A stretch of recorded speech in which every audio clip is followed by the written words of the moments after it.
soin de toi, maître. Heureuse est la mère qui t'a porté et allaité.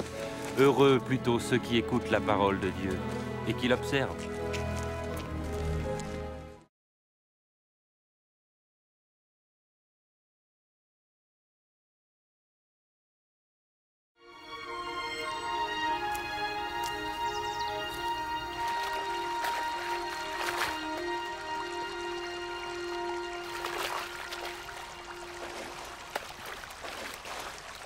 Apprends-nous à prier, comme Jean l'a appris à ses disciples.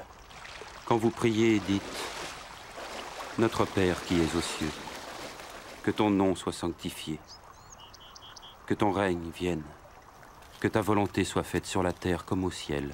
Donne-nous chaque jour notre pain quotidien. Pardonne-nous nos offenses, comme nous pardonnons aussi à ceux qui nous ont offensés. Protège-nous contre la tentation et délivre-nous du mal. »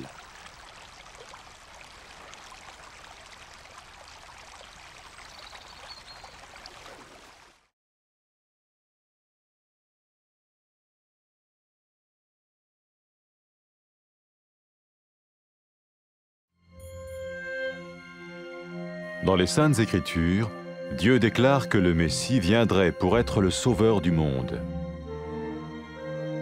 La vie de Jésus prouve qu'il est bien celui dont les prophètes avaient parlé. Ésaïe a prophétisé que la Vierge deviendrait enceinte et qu'elle enfanterait un fils.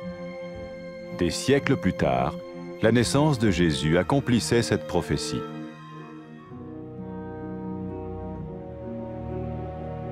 Les Saintes Écritures déclaraient que le saint à naître serait appelé le Fils de Dieu. Cela signifiait que Jésus serait le Fils de Dieu au sens spirituel et non au sens physique. Nous le voyons par sa manière de vivre. Il a guéri des malades, il a pardonné leurs péchés, les a ramenés à Dieu et leur a promis une place dans le royaume éternel de Dieu. Il s'est offert lui-même en sacrifice pour le péché à leur place. Puis il est revenu à la vie, victorieux sur la mort selon le plan de Dieu. Jésus a dit « Personne ne me prend la vie, mais je la donne de ma propre volonté. »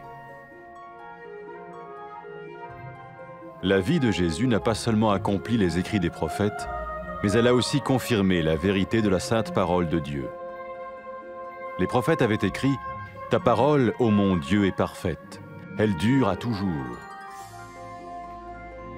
Jésus lui-même a dit « Le ciel et la terre disparaîtront, tandis que mes paroles ne disparaîtront jamais. » Jésus est venu pour nous donner la vie dans toute sa plénitude.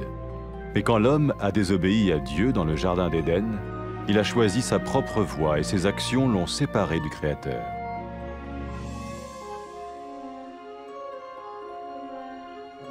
Les Saintes Écritures déclarent que tous ont péché et que le salaire que paye le péché, c'est la mort. Il s'agit de la mort spirituelle, éternelle séparation d'avec Dieu.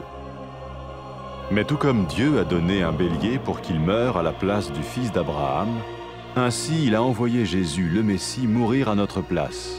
Sa vie, sa mort et sa résurrection restaurent la relation entre Dieu et tous ceux qui mettent leur confiance en lui. Maintenant, non seulement Jésus pardonne les péchés de ceux qui le suivent, mais il les sauve aussi du jugement éternel de Dieu.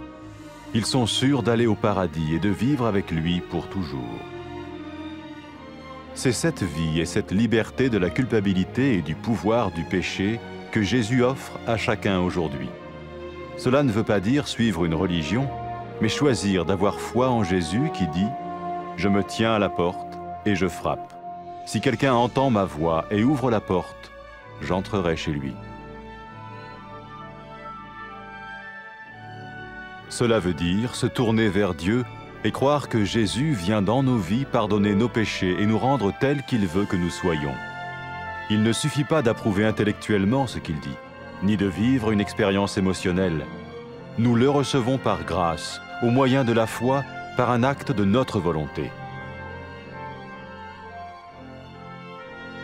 Lorsque quelqu'un est prêt à suivre Jésus le Messie, il peut lui parler par une simple prière. Peut-être êtes-vous prêt maintenant à ouvrir votre vie à Dieu. Si oui, vous pouvez vous joindre à la prière suivante, silencieusement. dans votre cœur. Seigneur Jésus, j'ai besoin de toi. Merci d'être mort sur la croix pour mes péchés.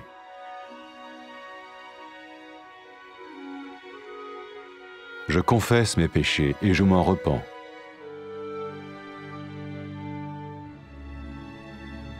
Je t'ouvre la porte de ma vie et je te reçois comme mon Sauveur et Seigneur.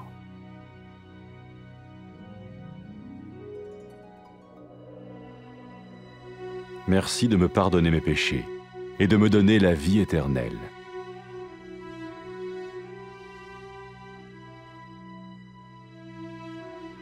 Fais de moi le genre de personne que tu veux que je sois. Maintenant que je deviens l'un de ceux qui te suivent. Amen.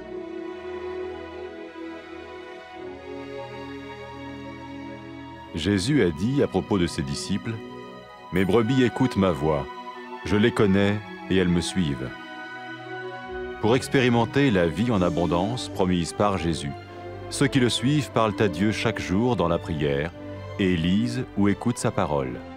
Ils parlent de lui à d'autres personnes et rencontrent régulièrement ceux qui l'aiment et le suivent. N'oubliez pas sa merveilleuse promesse. Tout pouvoir m'a été donné dans le ciel et sur la terre.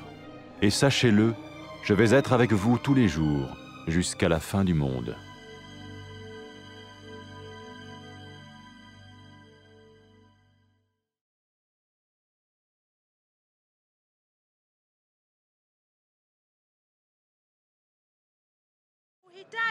Bwana. Heri mwanamke aliyekuzaa na kukunyonyesha.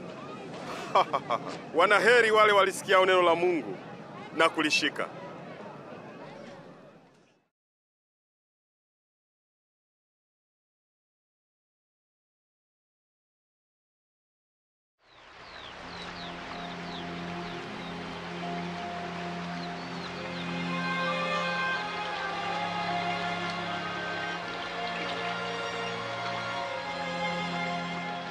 Tufundishe kusali kama Yohana alivyowafundisha wanafunzi wake. Msalipo semeni hivi: Baba yetu uliye mbinguni, jina lako litukuzwe. Ufalme wako uje, mapenzi yako yatimizwe hapa duniani kama huko mbinguni. Utupe siku kwa siku riziki yetu. Utusamehe dhambi zetu, kwa kuwa sisi nasi tunawasamehe wote waliotukosea. Usitutie majaribuni, bali utuokoe na yule mwovu.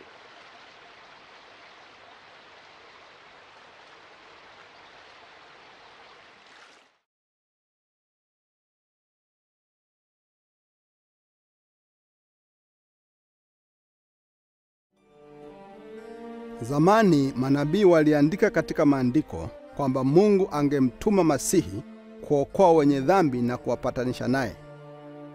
Maisha ya Yesu yanaonyesha wazi kwamba hakika huyu ndiye Mwokozi ambaye Mungu aliahidi kumtuma ulimwenguni. Nabii Isaya aliandika, bikira atachukua mimba na kuzaa mtoto mwanaume, na hivyo ikatokea. Mungu kwa uweza wake alisababisha Maria angali bado bikira kupata mimba na kuzaa mtoto Yesu. Imeandikwa katika maandiko, muujiza wa kuzaliwa kwake ulikuwa ni ishara ya Mungu kwamba mtoto huyu alikuwa ni Masihi ambaye Mungu alimuita mwanaye. Watu walipomwona Yesu waliona asili na uweza wa Mungu. Aliponya watu na kuwasamehe dhambi zao na kuwaahidi mahali katika ufalme wake. Yesu alitoa maisha yake na kupata mateso kwa ajili ya watu wote. Kisha alifufuka, akionyesha kwamba uwezo wake ni mkubwa kuliko uwezo wa mauti. Yesu Masihi alisema, nina uwezo wa kuutoa uhai wangu na uwezo wa kuutoa tena. Maisha ya Yesu yalikuwa kama manabii walivyoandika kwamba Masihi angekuwa. Kweli, Yesu ni neno la Mungu.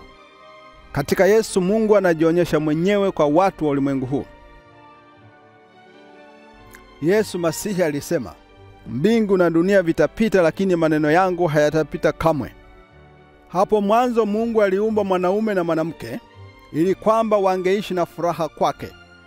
Lakini hawakumwamini Mungu na kutii amri zake. Kitendo hiki cha aibu kiliwatenganisha wao na Mungu. Katika maandiko imeandikwa, wote wamefanya dhambi na mshahara wa dhambi ni mauti. Watu waliofanya dhambi hawawezi kuishi katika uhusiano pamoja na Mungu. Kama Mungu alivyomtoa kondoo kufa badala ya mtoto wa Abraham, hivyo Mungu alimtuma Yesu ili afe badala ya uzao wa Adamu. Alifanya hivi ili wale wote ambao wanamwamini na kuweka imani yao katika Bwana Yesu waweze kwenda katika uwepo wake. Petro alisema, Yesu ni yule ambaye manabii walitabiri, wakisema kwamba Mungu atasamehe dhambi za kila mtu atakayemwamini. Kwa hiyo wale wamfuatao Yesu wataepuka hukumu na wataishi na Mungu milele. Wakati Yesu amefufuka kutoka wafu, alisema kwa wamfuatao, watu watatangaza katika jina langu kwa mataifa yote kwamba Mungu anasamehe dhambi kwa wale wanaomgeukia na kutubu. Yesu alisema pia angetuma Roho Mtakatifu kwa wanafunzi wake ili kuwaonyesha kweli na kuwapa uwezo wa kufuata njia ya Mungu. Wakati mwanamke mwenye dhambi alipotubu dhambi zake na kuanza kumfuata, Yesu alisema kwake, umesamehewa dhambi zako, umeokolewa kwa sababu umeniamini.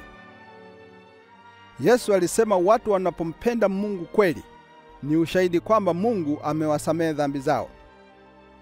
Yesu Masihi aliwaita watu wamfuate. Wakati mhalifu pale msalabani alimwamini Yesu na kuomba kuokolewa, Yesu alisema, leo hii utakuwa nami peponi. Wale ambao wanaamua kumfuata Yesu wanaweza kuanza uhusiano wao naye kwa kutumia sala kama hii: Mungu Baba, wewe ni mwenye haki. Nakushukuru kwamba unanipenda. Najuta kwamba nimetenda dhambi na kutotii amri zako. Nashukuru kwamba ulimtuma Yesu kufa msalabani kwa niaba yangu na kwamba akafufuka toka kwa wafu.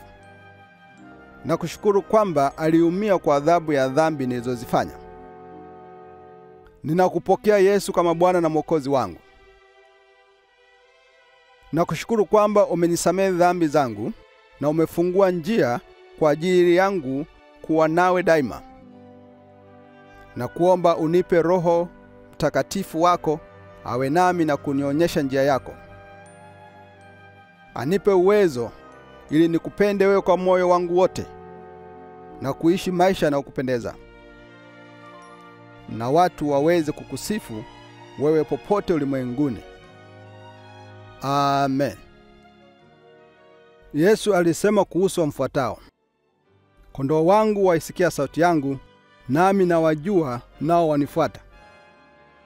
Wamfuatao Yesu kutana pamoja, wanazungumza naye kila siku, wanajifunza neno lake katika maandiko, wanatafuta kufuata mfano wake, na wanaambia wengine kuhusu yeye. Yesu huwasaidia wao na kuwatia nguvu kupitia uwezo wa Roho wa Mungu ambaye anaishi ndani ya mioyo yao. Wanaweka mioyoni mwao yale Yesu aliyosema wakati akipanda juu kwenye kiti chake cha enzi mbinguni. Mungu amenipa mamlaka yote mbinguni na duniani. Kuwa na hakika na hili: nami nipo pamoja nanyi daima hata mwisho wa ulimwengu.